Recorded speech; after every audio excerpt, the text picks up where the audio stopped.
Yun po mga kadods, ito na po yung second batch natin.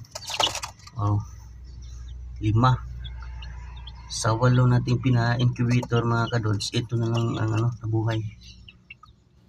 7 sana yan, kaso namatay yung 2 kasi premature yata yun.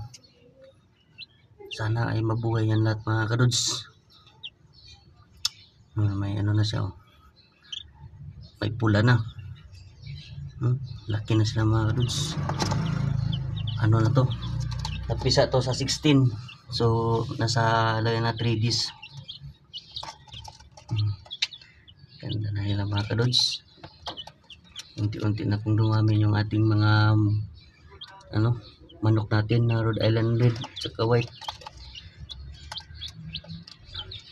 Second batch na to siya mga kadods. At tag-iipon naman tayo ulit ng itlog para sa pag third batch natin. Yun, pasok mga kadods.